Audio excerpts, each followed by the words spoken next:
PM Mumbai Port Trust, Shri P. Ravindran, Chairman, Chennai Ports, Captain Anup Kumar Sharma, CMD-SCI, Doctor of Green Energy.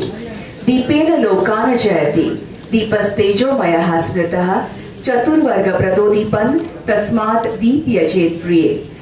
This verse in Sanskrit translates, the lamp is luminous, its radiance grants victory. Its brightness imparts dharma, artha, kama and moksha, that is righteousness, prosperity, pleasure and emancipation.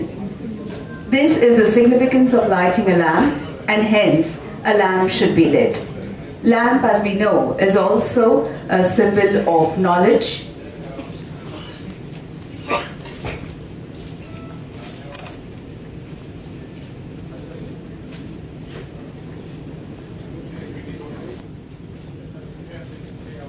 The lamp being lit, the function being in Gadkari ji. It was his birthday, his 60th birthday on the 27th of May.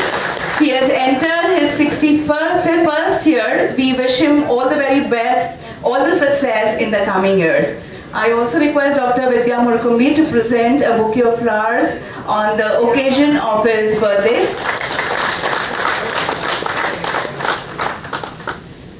I would like to present a bouquet of flowers to Shri P. Ravindran, Chairman, Chennai Port. Please accept this as a token of appreciation. Request Dr. Vidya Murkumbi, President IFG, to present a bouquet of flowers to Captain Anup Kumar Sharma, Chairman and Managing Director, Shipping Corporation of India. A token of love for you, sir. I now call upon Shri Sanjay Bhatia, Chairman IPA and Mumbai Port Trust, for the welcome address. Gadkari ji, Captain Sharma, Shri Ravindran ji, Shri Annasai Patil, Dr. Vidya Murthy, all our stakeholders who are sitting here, and members of the press. Let me first tell you what this whole enclave is about. It's going to be in two parts. The first part, the morning session, up to the afternoon, is a session which is talking about the green port initiatives which have been taken and which are going to be taken in the future. So we are preparing a document on that, and this is the purpose of the first half. Second half is on oil spill. We are preparing SOPs for oil spill in the second half, which 4 committees had been formed. They had prepared the SOPs on 4 items. A joint SOP is now going to be prepared and presented to this August gathering. And the result of the second half workshop is going to be an SOP for all the ports in the country. So this session, this enclave, is going to be very different. It's not only speeches. We are going to have 2 clear end results. First, a future plan for the port initiatives regarding the green port, and the second, SOPs for the oil spill. Now, I just give you a little background why we are doing this exercise. You are aware that the emission of greenhouse gases is leading to a great climate change all over the world. Climate is changing. Somewhere where you don't want snow, snow is happening. Somewhere you don't want rain, rain is happening. And the temperatures are going up. Let me also mention, sir, that even in spirituality this is being discussed, that all over the world the climate is changing because we are not able to fully control our emission, and the messages which we keep getting in spirituality is also talking about this. The world has been taking a number of international commitments. Level. Now what we have done, environmental monitoring and management plan through Navy, and an STP has been set up at Colaba, but in the near future, the steps which we are going to take about the zero waste, the target which has been given to us, is mainly setting up decentralized sewage treatment plants so that we don't waste any sewage anywhere. In fact, citizens of Mumbai are probably aware that lot of sewage only after a preliminary treatment is going into the sea. The target now before us is that no sewage is going to flow into the sea. In fact, the sewage should also be recycled completely. So that is what Mumbai is aiming at. And for solid waste, we are planning segregation of the waste, biomethanation of organic waste, recycling of inorganic waste. Number of steps are being taken in this direction. I am sure next 2-3. Good morning to everybody.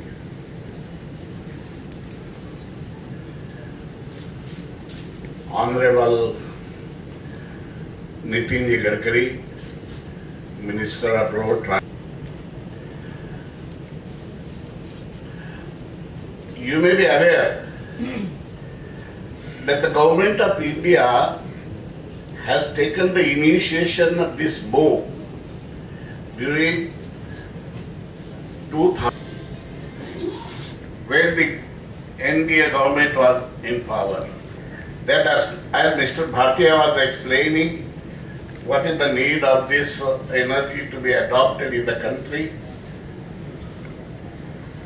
Basically, we are importing almost 80 to 85% of the crude oil from abroad and spending more than 5 lakh crores. In fact, it was much more, almost 7 lakh crores during when the crude oil price was more than $100. Now it has come down, and that's why that bill has come down, but still, compared to that, it is very high, and it affects to the government, it affects on the trade deficit of the country. I would say that in the field of trade deficit, import of crude oil is number one. Nitin Gadkari ji, Honorable Minister for Shipping and Road Transport, and all the dignitaries on the dais, dear colleagues and friends from the industry, a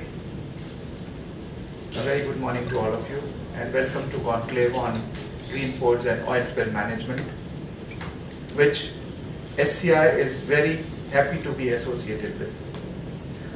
This concept came about when Mr. Bhatia and the organizers contacted SCI and asked us to use our facility for doing this event. And we were very happy to be associated with it. And I'm sure by end of the day, the result will be that we will achieve our goals, as Mr. Bhatia has already enumerated, that at the end of the day, we will have 2 or 3 points which is emerging out of this conclave. पूर्व मंत्री आदरणीय अन्ना साहेब Patil, Renuka sugar की chairman और हमारे federation की अध्यक्षा विद्यार्थी रविंद्रन शर्मा जी, अनूप भाटिया जी और उपस्थित सभी महानुभाव भाई और बहनों, आने वाले समय में हमारे देश में एनवायरनमेंट के इशू काफी बड़े प्रमाण पर देश के सामने है। विशेष रूप से जनता के स्वास्थ्य की बात करने वाले लोग इसको बहुत एग्रेसिवली उठा रहे हैं। दिल्ली में आपको पता है कि पोल्यूशन के कारण किस प्रकार की समस्याएं निर्माण हुई। Ethics, economy, ecology and environment, ये 3 इंपॉर्टेंट चीजें हैं जो हमारे देश के विकास के लिए बहुत आवश्यक है। इकोनॉमी तो बढ़ रही है और बढ़ती हुई इकोनॉमी के साथ स्वाभाविक रूप से इकोलॉजी एंड एनवायरनमेंट की इशू भी हमारे सामने बड़े प्रमाण पर आ रहे हैं। क्या होना चाहिए इसका मार्गदर्शन काफी लोग करते हैं, पर सबसे पहली बात यह है कि हम लोग मार्गदर्शन करने के बजाय हमारे साथ जिस क्षेत्र में हम काम कर रहे हैं उसमें उतना अच्छा काम करके दिखाएं। और इसलिए हमारे क्षेत्र में एनवायरनमेंट और इकोलॉजी के लिए हम क्या कंट्रीब्यूशन कर सकते हैं, ये हमारे पोर्ट के लिए आगे आने वाले समय में बहुत महत्वपूर्ण विजन है। हमारे देश में 5 से 7 लाख करोड़ रुपए का ऑयल हम इंपोर्ट करते हैं, उससे हमारे देश की इकोनॉमी भी काफी बड़े प्रमाण पर हमारे लिए वो एक समस्या बनी हुई है। और कुछ समय हमारा ऑयल इंपोर्ट लगातार बढ़ रहा है। वर्ल्ड मार्केट में जो लोग हैं वो को भी प्रोडक्शन कम और ज्यादा करके हमारे जैसे डेवलप देश को एक्सप्लॉइट भी करते हैं। आज तक लोग ये समझते थे कि इसमें हम लोग आत्मनिर्भर हो सकते या नहीं हो सकते, तो बहुत से लोगों को इसका भाटिया जी को मैंने सुझाया था। मैं अभी कांडला में प्रधानमंत्री जी के साथ था। उस दिन मैंने अपने हवाई जहाज के पायलट को कहा कि इस डायरेक्शन में ये विंड मिल का एरिया वो मुझे देखना है, उसको राउंड लगा। तो मैंने ऊपर से पूरा देखा है। हमारे पास 1.5 लाख एकड़ जगह कांडला में है और कांडला में विंड भी है और सोलर दोनों भी हो सकता है, और वहां कुछ प्रमाण पर उन्होंने किया है। पर मैंने उनको कहा कि लैंड तो खाली पड़ी है, तो कांडला ये ऐसी जगह है कि जहां लैंड लगभग फ्री ऑफ चार्ज अवेलेबल है। You don't want to invest in land, और वहां सोलर और विंड का हाइब्रिड प्रोजेक्ट अगर डाला जाए तो सोलर की कॉस्ट अब ₹2.63 यूनिट आई है, और विंड की भी 5 करोड़ पर मेगावाट वो भी आई है, उससे कम हो गई। तो मुझे लगता है कि 3.5 से 4 रुपए यूनिट में बिजली मिलेगी।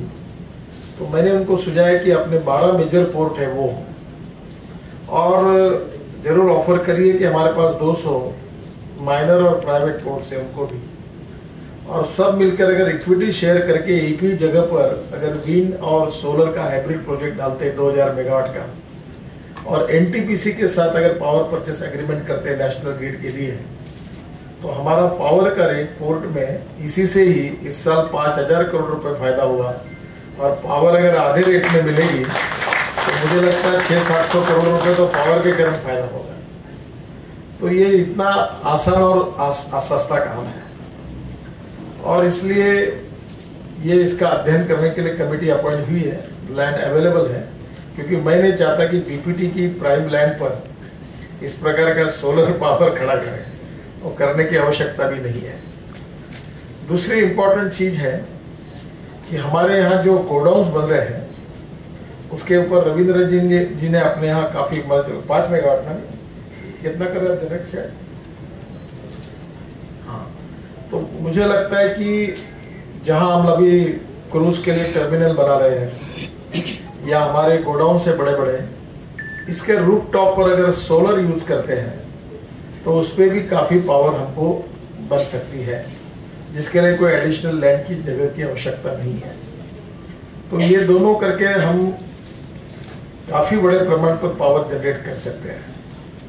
सागरमाला में हम लोग 12 हमारे मेजर पोर्ट लेड डेवलपमेंट में काम कर रहे हैं, और अभी तक जो प्लान हुआ है जो हमारे कंसल्टेंट ने दिया है उसमें 14 इंडस्ट्रियल क्लस्टर्स हम बना रहे हैं, और 40 इंडस्ट्रियल क्लस्टर्स में पेट्रोलियम क्लस्टर है, उसमें केमिकल क्लस्टर है, फर्नीचर क्लस्टर है, अलग अलग प्रकार की ऑटोमोबाइल क्लस्टर है। और इस क्लस्टर में जैसे जेएनपीटी से लेकर सब जगह स्पेशल इकोनॉमिक जोन है, इनकी पावर कितनी लगेगी ये भी मुझे लगता है कि ये बहुत बड़े प्रमाण पर पावर रिक्वायरमेंट लगने वाली है। और ये पावर लगेगी अगर ये स्टेट गवर्नमेंट से लेंगे तो 9 रुपए 10 रुपए यूनिट है। स्टेट गवर्नमेंट के डिस्कॉम लगातार घाटे में है, उनका मरना तय है, उनको बचाना है वो बचाए, क्योंकि राजस्थान को 70,000 करोड़ का घाटा है, महाराष्ट्र को 65,000 करोड़ का है, यूपी को 75,000 करोड़ का है, क्योंकि ट्रांसमिशन और डिस्ट्रीब्यूशन में वो 100 रुपए की पावर तैयार करते और 90 रुपए का बिलिंग होता है। तो लॉसेस बढ़ते जा रहे हैं, वो अलग प्रॉब्लम है। उसको जब तक डिस्ट्रीब्यूशन इसमें ट्रांसपेरेंसी और अकाउंटेबिलिटी नहीं आती, और जब तक उसको प्राइवेटाइज शब्द ठीक नहीं है पर अकाउंटेबिलिटी के हिसाब से उसका डिस्ट्रीब्यूशन ठीक से नहीं होता, तब तक वो प्रॉब्लम कोई सॉल्व होने वाला नहीं है। अगर LNG as a fuel use होता है तो शायद टिकट का रेट 40 से 45% कम हो जाएगा, और जो स्पीड देते हैं स्पीड भी बढ़ा सकेंगे उसके लिए, तो वाटर ट्रांसपोर्ट के लिए भी वो उपयोगी होगा।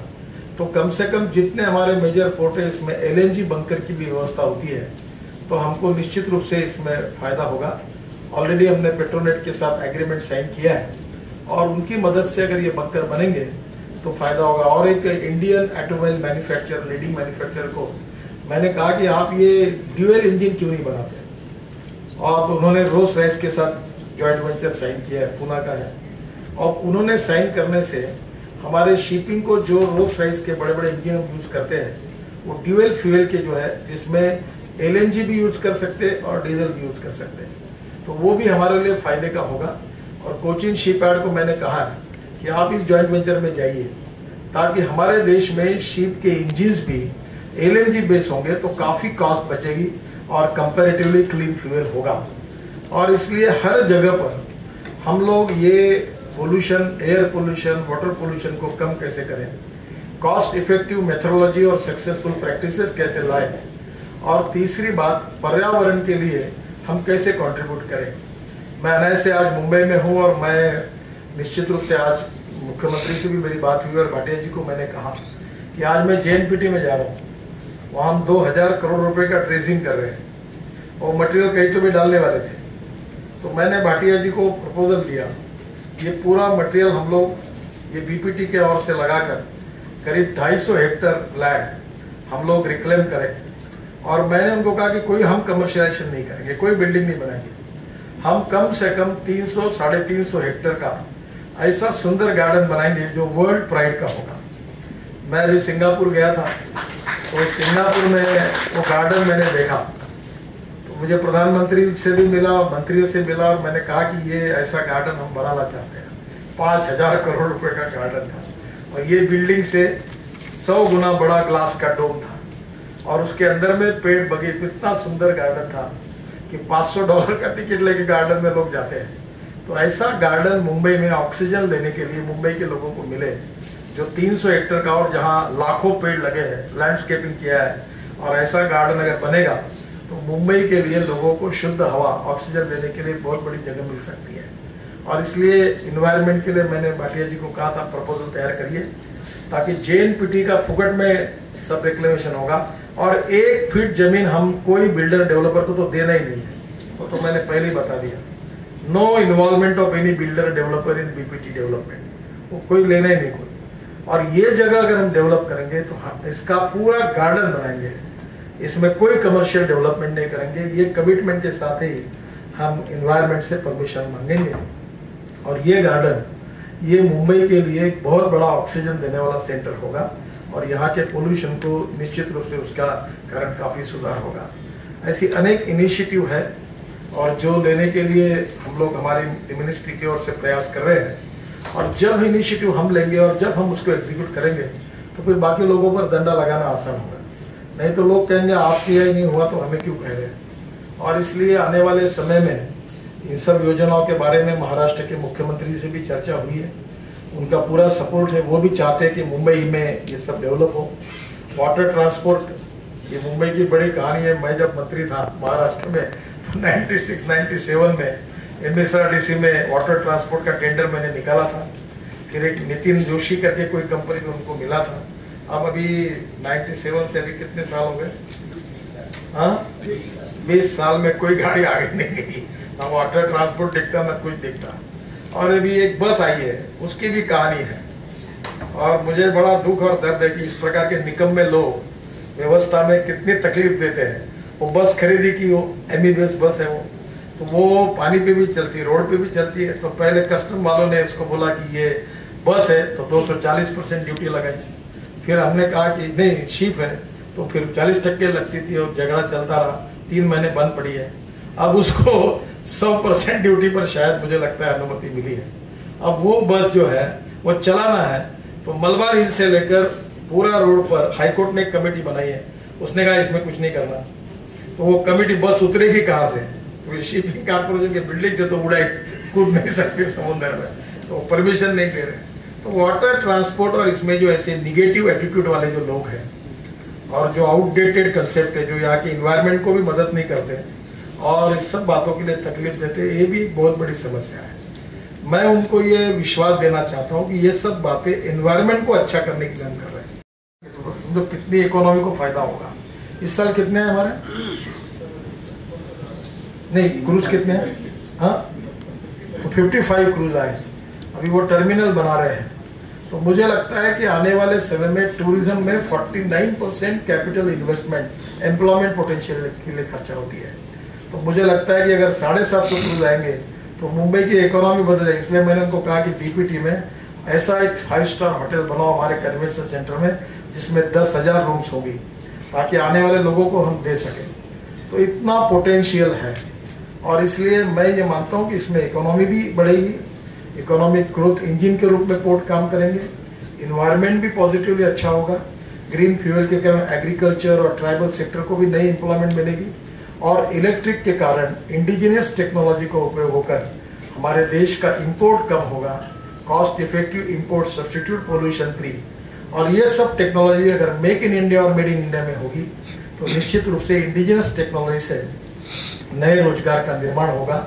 हमारे जो 12 लाख करोड़ की इन्वेस्टमेंट सागरमाला में है वो 16-18 लाख करोड़ तक जाएगी, और उससे देश में एक काफ़ी बड़ा जीडीपी ग्रोथ रेट बढ़ेगा, और उसमें पोर्ट ने इनिशिएटिव लेनी चाहिए। यही अनुरोध करते हुए और फिर से एक बार अन्ना साहब को, विद्यार्थी को बहुत बहुत शुभकामनाएं मैं देता हूँ कि उन्होंने ग्रीन इनिशिएटिव लिया है, और पोर्ट के लिए जैसा लिया, धीरे धीरे एक एक सेक्टर के लिए हम इसी प्रकार से अगर आप लेंगे तो निश्चित रूप में देश की भविष्य की दिशा में हम एनवायरनमेंट के हिसाब से, इकोलॉजी और एनवायरनमेंट के क्षेत्र में काफ़ी बड़ा कंट्रीब्यूशन कर सकेंगे। मैं बहुत बहुत बधाई देता हूँ, धन्यवाद। पर उपस्थित सभी को संबोधित करते हुए आपने जो बहुमूल्य विचार प्रकट किए, बहुत बहुत शुक्रिया आपके प्रेरणादायी वक्तव्य के लिए। We have eco-friendly green mementos, special bamboo watches to express gratitude and also to mark this occasion. I request Shri Anna Saheb M.K. Patil to please present this green memento to our chief guest, Shri Nitin Gadkari ji. This is an eco-friendly bamboo watch. Please accept this.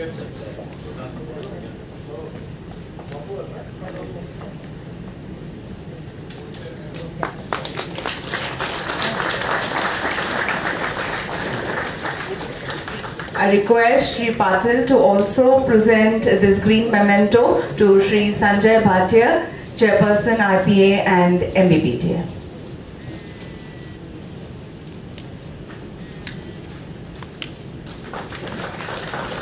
I now request Dr. Vidya Murkumbi to please present this green memento to Shri P. Ravindran, Chairman, Chennai Port.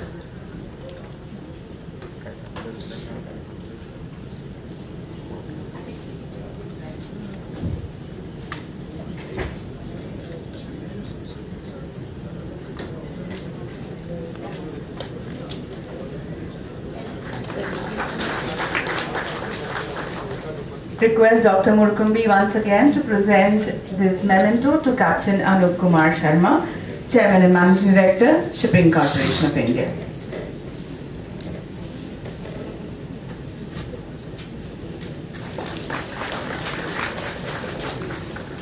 And now the vote of thanks will be proposed by Dr. Vidya Murkumbi, President, Indian Federation of Green Energy. Anna Saheb Patil ji, founder of this iPage. And Sanjay Bhatia ji, Anup Kumar Sharma ji,